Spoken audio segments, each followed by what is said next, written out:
In the name of God. In this session, we will discuss the deeper explanation for word order and affix order universal. I try to finish this chapter in this session.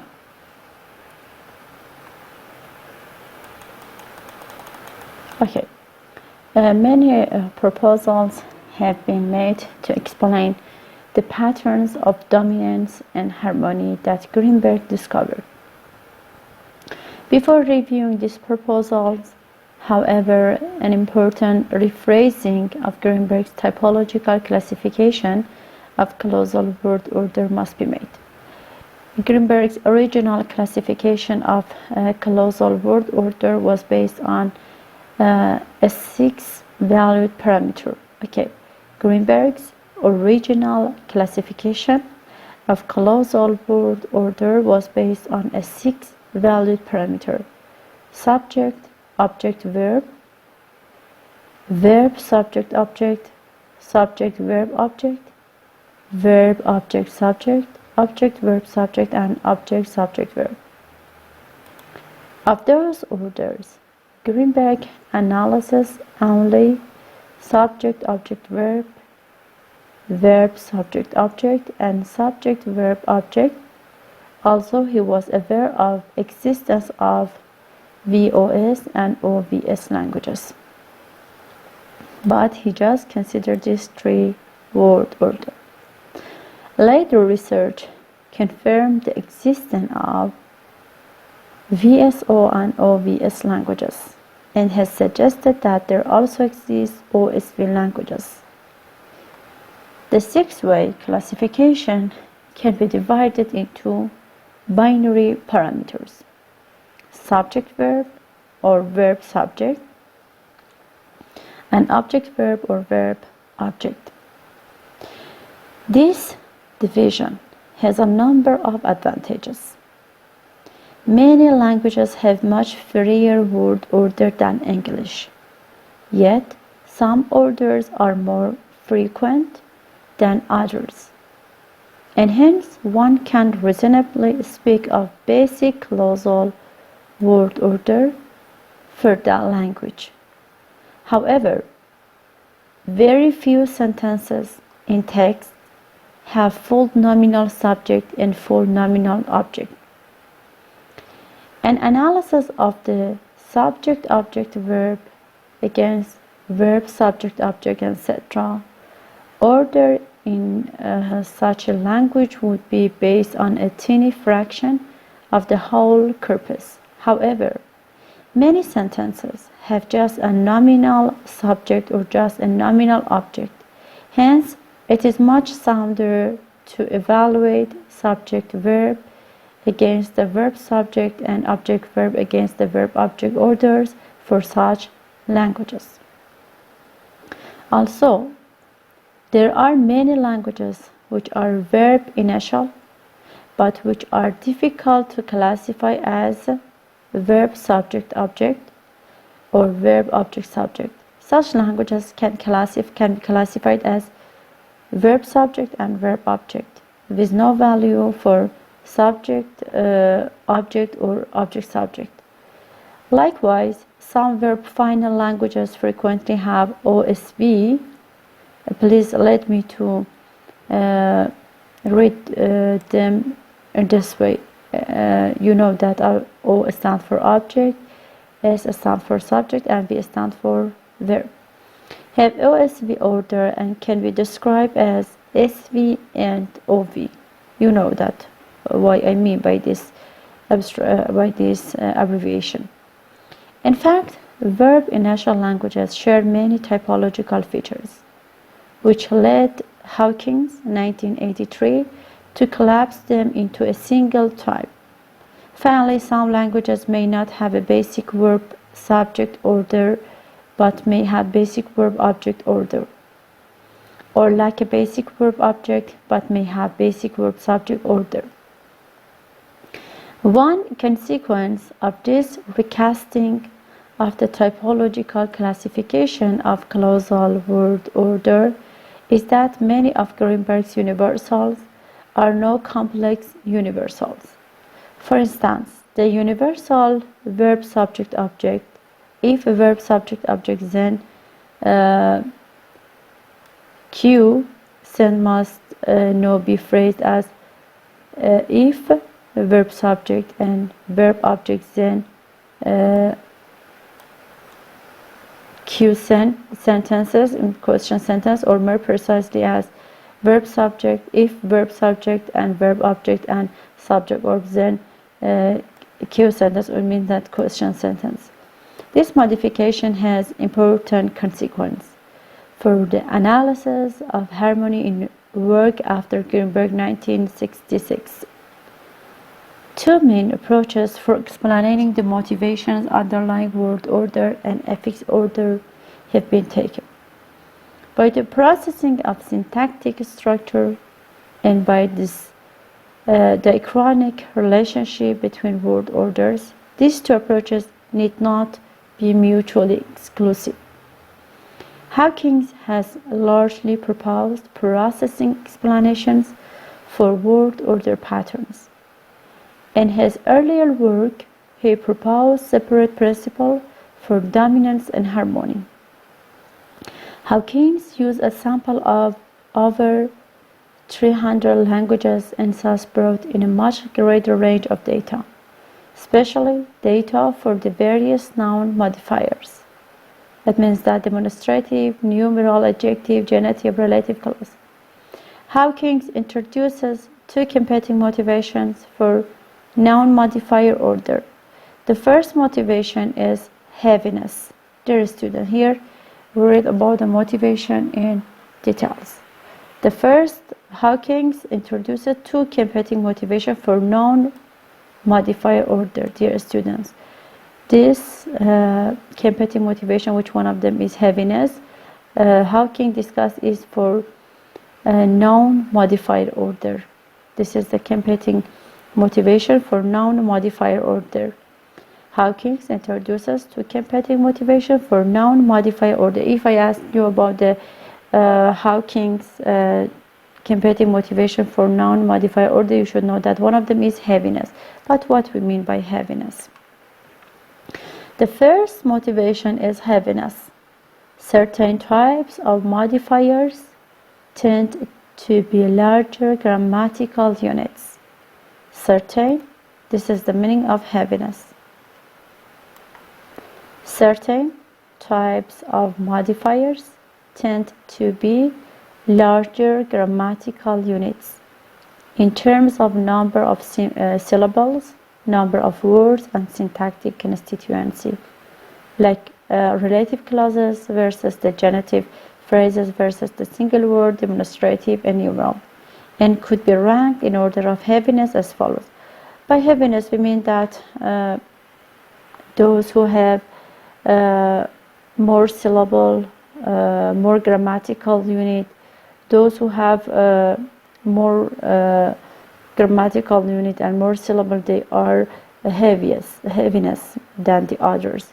Here you can see that relative clause, genitive, adjective, demonstrative, and numerals, which here you can see them. In terms of number, syllable, number of word, and syntactic constituents, we have rel, which stands for relative clauses, gen stands for genitive phrases, adjective, which stands for adjective, can be one single word or more, demonstrative, and numerals. You know that the relative clause is more heaviest because they have more syllable and more words. This is the heaviness one. Hawkins interprets 7 as preference for heavier modifiers to follow the head noun and lighter modifiers to precede. Okay, the lighter modifiers like numbers and demonstrative, they precede the noun, but the heaviest one like relative clause, they follow the head noun. Okay, you should know that. Hawkins interpreted this 7 as a preference for heavier modifiers. The heavier modifiers like relative clause follow the head noun, but the lighter, like the number or demonstrative, precede the head noun. This concept resembles Greenberg's concept of dominance in its effect of completing harmony. Heavier modifiers follow the noun even if the harmonic order is modifier noun. Okay, it is another condition for that. Heavier modifiers follow the noun even if the harmonic order is modifier noun. It means that here between the competition between harmonic and heaviness, the heaviness is win because the modifier follow the noun. If the modifier noun will be harmonic, but here the heavier term will be win, and lighter modifiers precede the noun even if the harmonic order is noun modifier. Here we have the competition and conflict between two competing motivation. One of them is harmonic and another one is heaviness.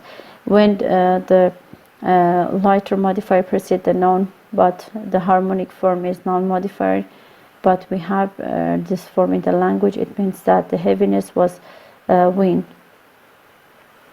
Since demonstrative and numeral are lighter, and adjective and relative clause are heavier, Hawkins' heaviness ranking in 7 correspond roughly to Greenberg's dominant order: demonstrative noun, number noun, number adjective, and noun relative. Here the relative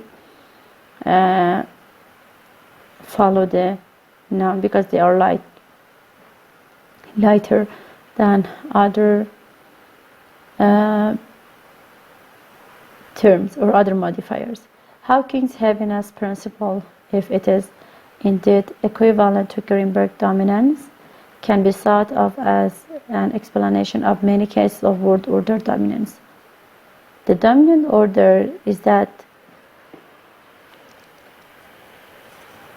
which places the lighter element before the heavier element. This explanation actually represents a putative relationship between one grammatical parameter, word order taken in general, and another independent grammatical parameter, the length. In phonological and syntactic terms of the grammatical element, this relationship has a plausible and well-supported functional explanation.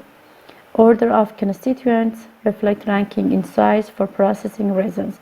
Dear students, you should know about the heaviness and what we mean by heaviness. The dominant subject-verb order may also be accounted for by heaviness.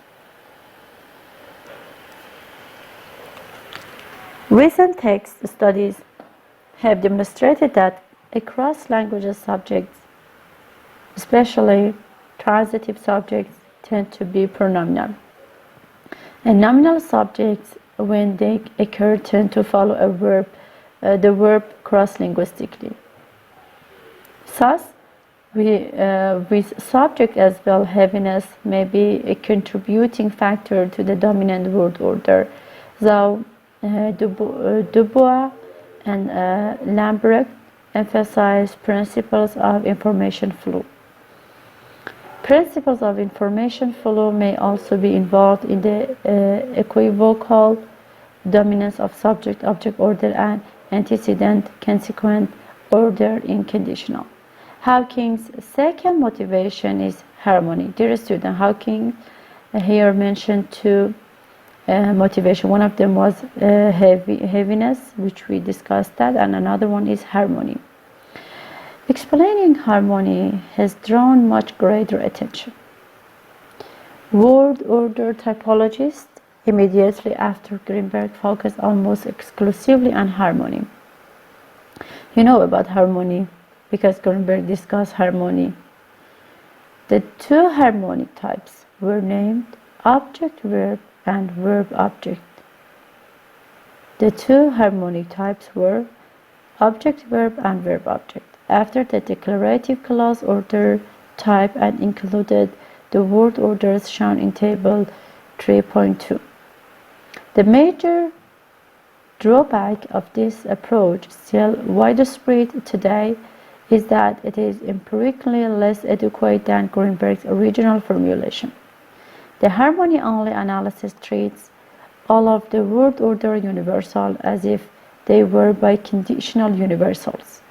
But in fact, most of them are not. Dominance also plays a role in word order typology. Although many languages fit one or the other of the two harmonic word order types, many other languages don't, having instead one or more dominant word orders that are disharmonic with the overall pattern of the language. Harmony is only one half of the picture. Another difference between Greenberg's original formulation of harmony and later proposal is that Greenberg only posited two-way harmonic relation. The Lehman and Veneman analysis assumed an n-way cluster correlation among all the verb-object orders and all the object-verb orders. In a series of recent papers, Dreyer has applied his sampling technique to a very large word order database, and in so doing has challenged a number of empirical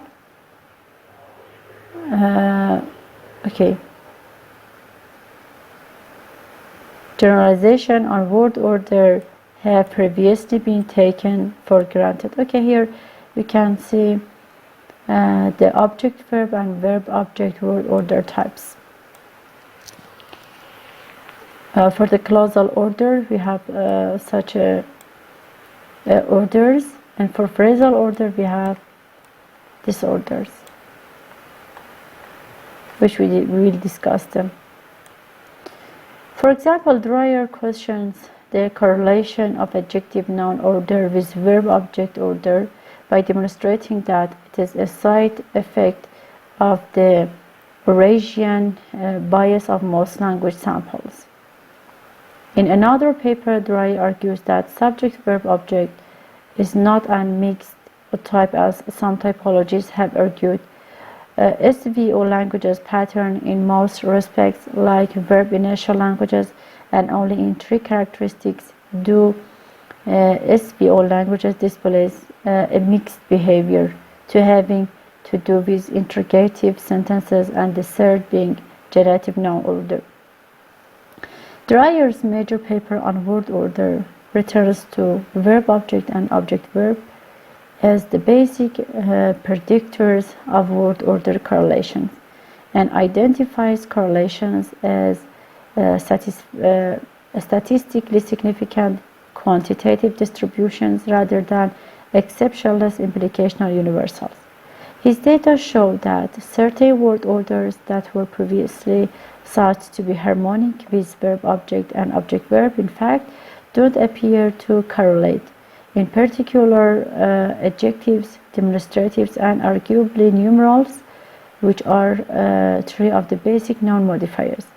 The evidence presented in Dreyer's paper support the correlations in figure 3.2, replacing operand V in figure 3.1 with preposition and verb. Dear student, the table is not important, the details are not important, you should just know the core concepts. But we told you the details because I want you to learn the matter in details. Dreyer argues that in general the orders that do correlate with object verb and verb object order are those that order a fully recursive phrasal category like noun phrase, prepositional phrase, verb phrase, or subject. Relative to a category that is not so, he calls this analysis the branching direction theory. Dreyer concludes that the correlations in the branching direction theory are ultimately to be explained in processing terms, namely that here you can see this picture. This picture is not important. I don't want that because you will be confused with that.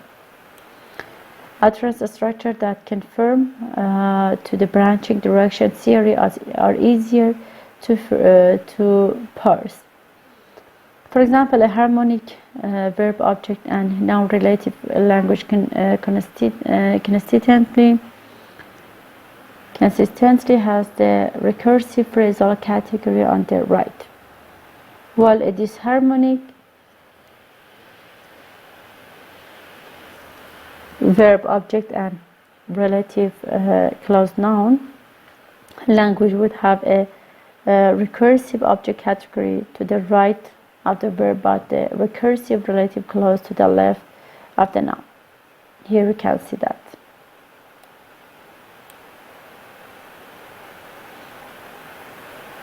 Okay.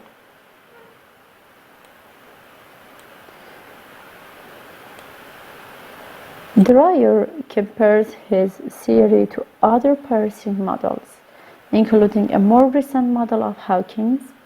In this work, Hawkins has proposed a single principle, early immediate constituents, as a constraint on syntactic structures, including word order. EIC is based on a sophisticated processing model which cannot be fully described here. The basic idea is that certain elements in a phrase determine what parent node is constructed over the constituent in parsing a sentence into its syntactic constituent. The parsing model involves constructing the phrase structure tree as quickly as possible once construction begins.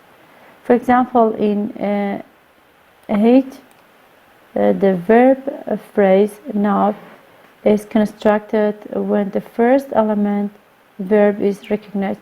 Here in this 8 means in that figure, the above figure. A noun phrase node is constructed immediately afterward when the second element noun is recognized. Okay, dear student, these details are not important. I don't want this paragraph. Here in this session, I want just define and introduce to motivation which Dreyer mentioned. Then one of them was heaviness. You should know the concept of heaviness, what we mean by that.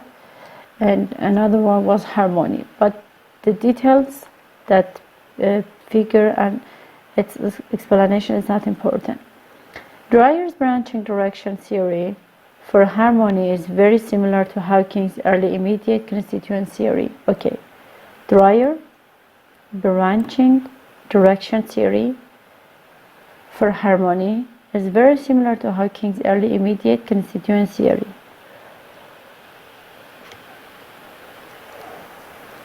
Dreyer's analysis is based on the most detailed empirical study of word order achieved so far, and contains a number of major insights.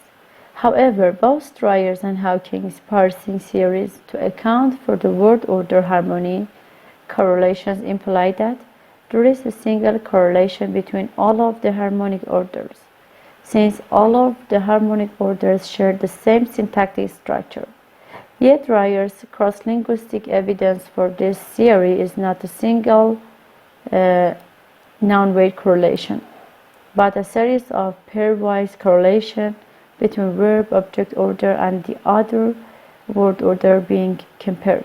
This is important. You should know about the harmonic, which Dreyer explained that. Moreover, even this set of correlations, not the same as predicted by the Dreyer-Hawkins series, might not be the case. For example, mannered adverbs are harmonic with the verb object order, contrary to the prediction of the branching direction theory. Dreyer suggests that manner adverbs may not be directly correlated with the verb object order, but instead indirectly correlated via verb preposition order, indicated by the gray line in figure 3.2. Verb preposition order is strongly correlated with verb object order, but it is possible that the other order which correlate with verb object order and confirm to his branching direction theory on indirect correlation also. Okay, that figure was not important and its description too, but here describe the harmony through this theory. You should know in whole about that. One way to resolve this issue is to use a more sophisticated quantitative analysis of the data, such as a log linear analysis, as Justin and Stefan have done. A log linear analysis finds a best fit model simultaneously considering all possible interaction of variables. The equation used for a log linear analysis of the three variables is given. Okay, dear student, this is not important. I don't want that. This makes you confused. This is not important.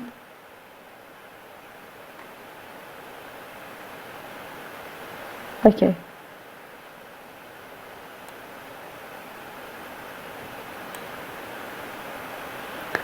That log linear, that was not important for us. One possible explanation of the correlation between pairs of word order is that the word order types use the same or similar morphosyntactic construction. Gernberg cites Berber as a language in which the genitive form of the noun is the same as the subject form, provided the subject immediately follows the verb. Thus, the verb-subject construction is very close to the noun genitive construction. In many languages, the genitive form of the noun is identical with the subject form and or the object form. In many more languages, the adposition construction is morphosyntactically parallel to a genitive construction with the adposition to the head. A good example of constructional similarity of verb subject and preposition noun and genitive noun can be found in kitchen. Here you can see its example. Verb subject, preposition noun, and noun genitive. Kitchen has two indexation prefix sets, A and B. Dear student, the example is for your better understanding. I don't want this example. Set B is used for intransitive subjects. Set A is used for transitive subject. Preposition and genitive construction. The general construction is prefix head dependent and a construction that subsumes verb subject, preposition noun, and noun genitive. The examination of morphosyntactic constructions and word order can also account for the anomalous word order pattern. In Mandarin Chinese, one finds preposition and circumpositions. Adpositional construction with one element preceding the noun and one element following that. Like here, one element precedes the noun and another follow that. Mandarin has a basic word order of subject, verb, object, but is genitive noun. It turns out that the prepositions and the prepositional element in the circumposition are verbal and the postpositional elements in the circumposition are nominal. In this case, dao is a verb, also a verb meaning arrive, and li has a nominal source, not unlike English inside. Thus, the preposition noun construction is derived from the verb object construction, and the noun postposition construction is derived from the genitive noun construction. Dreyer in 1992 also observed a number of cases where how the categories expressed influences word order behavior. For example, if a negative or tense aspect marker is expressed as an auxiliary, then it harmonizes with verb object and object verb order. Okay, this is easy to understand and you should know that. Dreyer in 1992 also observed a number of cases where how the category is expressed influences word order behavior. For example, if a negative or tense aspect marker is expressed as an auxiliary, then it harmonizes with verb-object or object-verb order. But if it is expressed as a particle, it has instead an overall preverbal tendency. Numerals may differ in their word order preferences depending on whether or not they are heads. And demonstrative may also differ in their word order preferences depending on whether or not they are members of the class determiner or not. It may turn out that this constructional parallel underlies many of the harmonic patterns, particularly the pattern for which an explanation based on semantic analogy is not obvious. This constructional parallel almost certainly a result of the Dichronic process of grammaticalization. For example, the widely observed strong correlation between genitive and adposition order, also found in Justinson and Stefan's analysis, is most likely explained by the fact that adposition most commonly evolved from genitive expressions. Aristo's 1991 extend the Dichronic hypothesis by noting that in many languages a morpheme used to link a relative clause to its head is often identical to the morpheme used to link a genitive phrase to its head, and often the morpheme used in adjectival modification is similar to either the relative morpheme, the genitive morpheme, or both. Also, finite declarative clause construction commonly evolved from nominalizations with genitive arguments.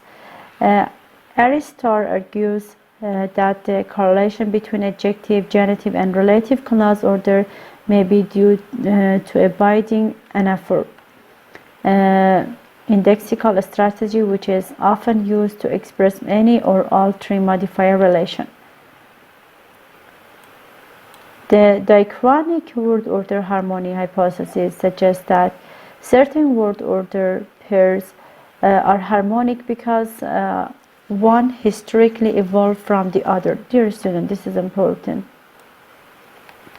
We should know that the Dichronic word order harmony hypothesis suggests that certain word order pairs are harmonic because one historically evolved from the other. This is important. The constructions examined by Justinson and Stephens that are linked by historical processes are given in figure 3.4 in page 78. If we compare figure 3.4 to figure 3.3, we find the Dichronic word order harmony hypothesis support most of the harmonic relation produced by Justinson and Stephens, like linear analysis, but not all of them. Hence, a Dichronic explanation is probably valid for many cases of word order relationships, but probably not all of them. In sum, this is important because it gives us the important matters. The explanation for harmony is still unresolved. Part of the problem lies with the empirical generalization themselves. A comparison of figure 3.1 and 3.3 demonstrates that it is not clear what word orders are in fact harmonic with what are other orders. Most word order universals have significant exceptions, so that varies from one universal to another. This situation has led to the analysis of word order correlation by statistical techniques by Dreyer and by Justinson and Stephens. This figure is not important, and even its explanation is not important for us. However, quantitative analysis requires probability samples and so are sensitive to the problems in such sampling procedures. The Dichronic facts represented in figure 3.4 here, which I told you that they are not important, at least have a firmer empirical reality. Further advances in explaining harmonic patterns will require better samples, more sophisticated statistical analysis, and cross-linguistic analysis of word order changes and the morphosyntactic construction used for word order patterns.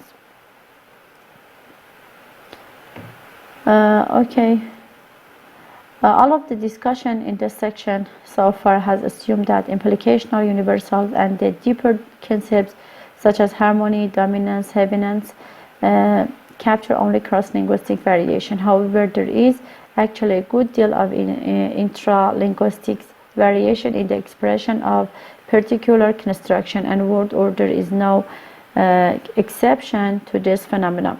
Word order is particularly variable at the clause level and somewhat less so at the phrase level. Of course, word order is never entirely free, and constraints on the variation can be found. Several of Greenberg's original word order universal refer to flexibility or inflexibility of word order. Universal 6 state that all verb subject object languages have at least subject verb object as an alternative order, while the universal 7, 13 and 15 state that SOV languages with at most OSV as an alternative order. Neither adverbial modifiers of the verb nor subordinate verbal forms can follow the main verb. This is important. You should know that this paragraph was important. You should know that, and you should summarize it for your summarization test, and for the final exam you should know this universal. The most thorough study of word order variation in the declarative clause is still discover that certain alternative word order are more likely to be found than others. In particular, VSO and SOV are most likely to have VOS and OSV respectively as alternative word order. In other words, the most likely alternative orders keep the verb in the same position and reverse the position of subject and object. Okay, here explain that this order are not rigid, and we can different type of them. And even about the affix order, we have such a position. Please look at them, read them. I want to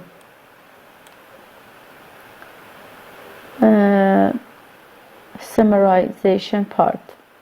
I want to read the summarization part.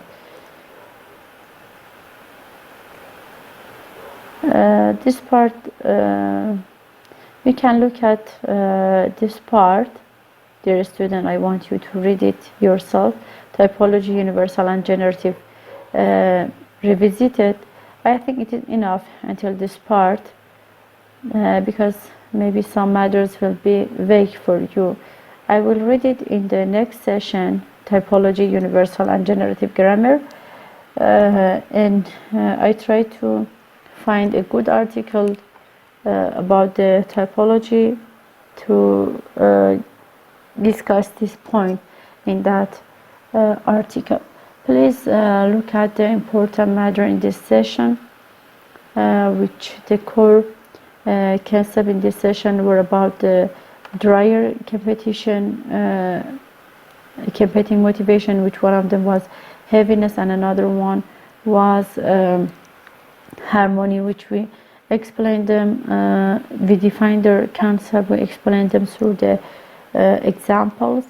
Please, and some of the details were not important for us, and I told you can ignore them, but the definition of this concept and the important matter of them are important. We should know them, and you can ask me if you have any question or problem. I try to solve it.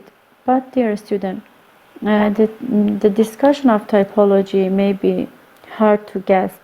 You should look at the video many times to get the point.